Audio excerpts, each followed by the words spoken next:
forensic psychologist who publicly warned last year that Bryan Kohberger's plea agreement was part of the killer's calculated long game plans is now arguing that prosecutors missed a critical opportunity by not requiring Kohberger to fully explain the Idaho student murder as part of the deal, leaving him, in essence, room to reshape the story.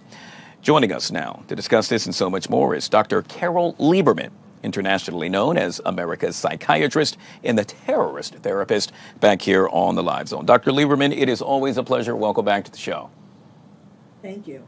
So it was a real mistake, and correct me if I'm wrong, but it was a real mistake in series of heavy mistakes to enter into this deal, Dr. Lieberman, because now here we are putting the victims through this all over again with them getting nothing in return. Would you say that's a fair statement?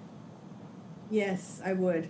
At the trial, at the sentencing, the judge did make him say, he did say that he was guilty for these 4 murders, but, and he took the plea deal in order to avoid the death penalty. And part of that was that he couldn't appeal. But this is different, what he's doing. He's asking for post-conviction relief, and he's trying to withdraw his guilty plea based upon ineffective assistance of counsel, meaning that his attorneys didn't know what they were talking about, or they purposely lied to him, told him to accept this plea when it wasn't really a good deal. Yeah, and it's so interesting how all of this is playing out because last month, however, he filed a petition for post-conviction relief, claiming that he had ineffective counsel and that he'd been misled. Is that, yes. It's just so hard to fathom.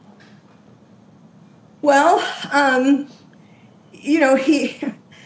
probably for one, it's a number of things. First of all, he wants to be back in the spotlight, and he enjoyed that. Second of all, I think that his plan all along was to write a book, so that he could be considered one of the most dangerous, scary killers out there, just like the books that he read and his classmates read when he was in school for learning for criminology and learning the psychology of criminals, all of that. So he wanted to be one of the ones in the future.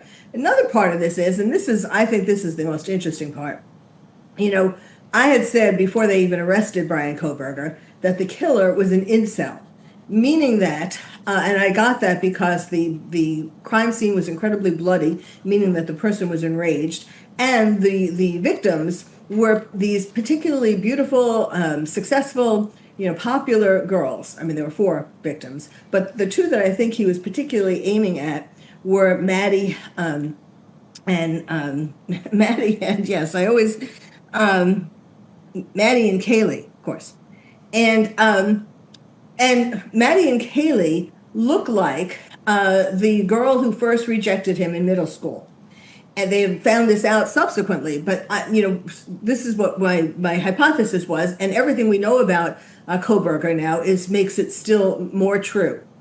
Now, his attorney, Ann Taylor, the main attorney that he had, she is like a grown-up version, an older version of Maddie and Kaylee. And I think that that same resentment, the idea of women rejecting him, this is what his rage was all about. He stored up his rage from all the instances of women rejecting him, beginning with this blonde cheerleader in middle school.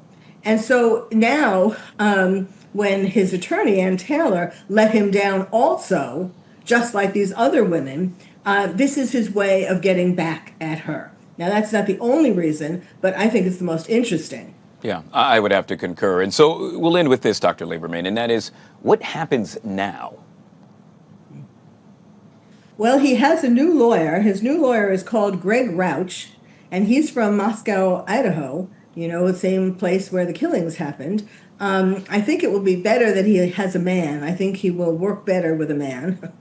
And now this attorney is going to be looking into the whole case and visiting with Bryan and trying to help him. I mean, that's what, he's supposed to do. But this is not going to be easy, and it all depends upon the judge, whether how far this goes. But really, there's another part of it besides that he's claiming he was lied to. Another part of it is there was evidence, what he's saying, exculpatory evidence of a hair found on Ethan. And the hair was never tested for DNA, which is like hard to believe, because with all the months that this case went on and they never tested it for DNA. They did test it in what they call a physical test, and it wasn't Bryan's. So, you know, that does make it interesting. Yeah, very interesting. In a case we will continue to follow. Yet again, Dr. Carole Lieberman, internationally known as America's Psychiatrist and the terrorist therapist, joining us on the Live Zone. We truly appreciate your time. Thank you.